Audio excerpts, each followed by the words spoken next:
Dokter, apa saja penyebab dari kolesterol tinggi? Oke, penyebab dari kolesterol yang tinggi itu banyak.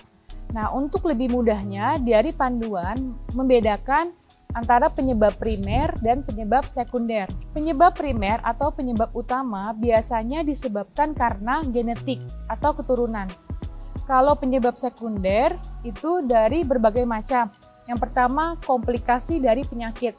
Mungkin orang tersebut memiliki penyakit hipotiroid, diabetes mellitus, sindrom nefrotik, sindrom metabolik yang menyebabkan terjadinya kadar kolesterol yang tinggi. Selain komplikasi, biasanya penyebabnya lain karena pasiennya obesitas, atau dia mengkonsumsi kontrasepsi oral, atau mengkonsumsi obat-obatan antihipertensi seperti golongan thiazid atau beta blocker.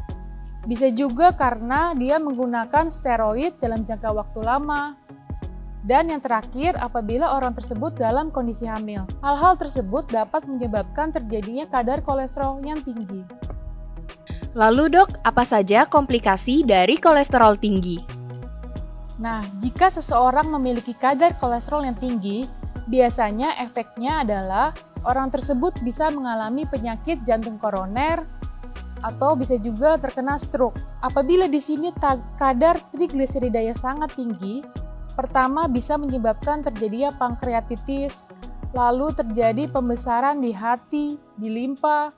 Pasiennya juga bisa mengalami sesak nafas, gangguan kesadaran, dan parestesia.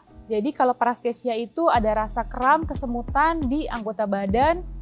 Bisa juga orangnya itu mengalami yang namanya perubahan pada pembuluh darah retina jadi krem.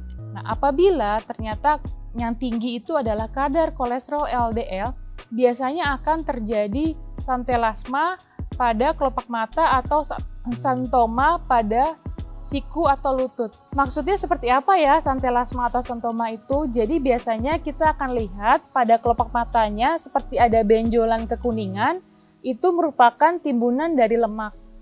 Lalu dok, apa saja pencegahan dan penanganan kolesterol tinggi?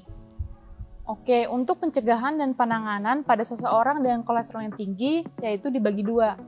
Yang pertama, tanpa obat-obatan. Jadi di sini memang kita harus mengatur pola hidup sehat.